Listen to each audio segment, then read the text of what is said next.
Alors, finalement, qu'est-ce qui fascine tant le Togo chez les pays de l'AES? En un mot, je ne saurais le dire, mais je pense tout simplement que le Togo aujourd'hui, à travers son port, est un acteur clé qui sera incontournable.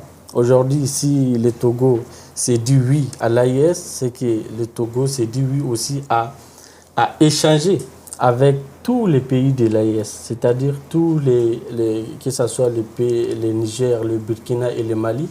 Le port de Lomé va servir d'échange commerciaux. Donc cela veut dire que le Togo va aider en quelque sorte ces pays à... Vous savez non seulement que ces pays ils sont totalement enclavés, donc ils vont se servir du port de Lomé pour leurs exportations et leurs importations. Donc économiquement, le Togo gagne. Bien sûr, vous savez que le port de Cotonou ne bénéficie plus aux Nigériens, donc les Sahéliens se sont tournés vers le port de Lomé. Et vous savez, les analyses office de recettes togolaises, si on prend les échanges entre le Togo et les pays de l'AES, a augmenté de 10%. Il y a de cela un an, c'était à 64%. Aujourd'hui, en moins d'un an, on est à 75%, ce qui est encore inférieur aux échanges que le Togo fait avec le pays de la CEDEAO. Alors, le Togo entretient déjà de bonnes relations avec ces pays-là, comme on vient de le dire. Est-ce que le Togo a besoin d'être forcément dans la confédération AES? Moi, je pense que pas nécessairement. Aujourd'hui, on veut tous être ensemble. On veut que la famille CEDEAO soit réunie. Mais dans les cas contraires... Si famille CEDEAO? La famille CEDEAO, okay. J'ai bien précisé. Okay. Parce que pour le moment, la CEDEAO n'a pas acté la sortie de ces pays. Par contre, il va l'acter le 29. Oui, il faut le 29. Donc, si le Togo aujourd'hui, c'est un pays souverain avec une grande nation, si le Togo veut toutefois adhérer à l'alliance des États du Sahel, qui va l'empêcher? Et c'est après tout au profit, c'est un avantage du Togo d'être aux côtés de ces pays parce que ces pays ils n'ont pas de voie accès à la mer. Donc ils vont passer nécessairement par les ports autonomes de Lomé. Donc c'est le Togo qui gagne encore plus. Alors vous pensez que quand le Togo est dans la CEDEAO et maintient quand même de bonnes relations avec ces pays-là, il ne va pas en profiter?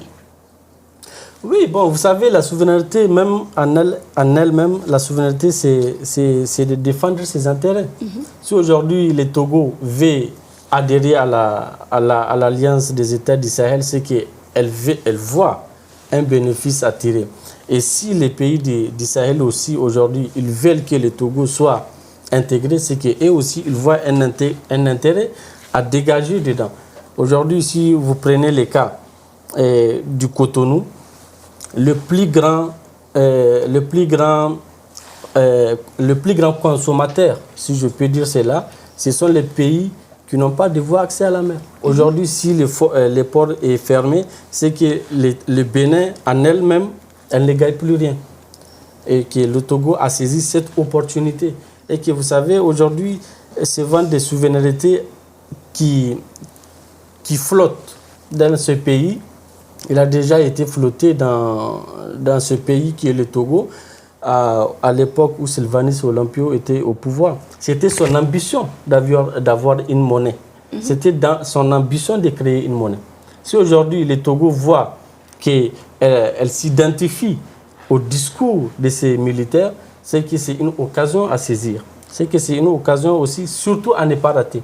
Parce que si la CEDEAO, depuis toutes ces années, on voit ses insuffisances, et qu'aujourd'hui les États du Sahel proposent un nouveau narratif que la CEDEAO ne propose pas, c'est que le Togo n'a pas d'autre choix que d'adhérer. Du moins que si la population aussi met la pression. Donc je pense que le Togo pourrait être bientôt un quatrième pays. Est-ce que vous pensez que le Togo la population togolaise aura son mot à dire? Mais bien sûr, après l'interview du chef de la diplomatie togolaise, le professeur Doucet, il avait dit lui-même, cela revient à qui? Au président et au Parlement. Donc, c'est-à-dire, c'est à la population de manifester cela, que nous voulons être.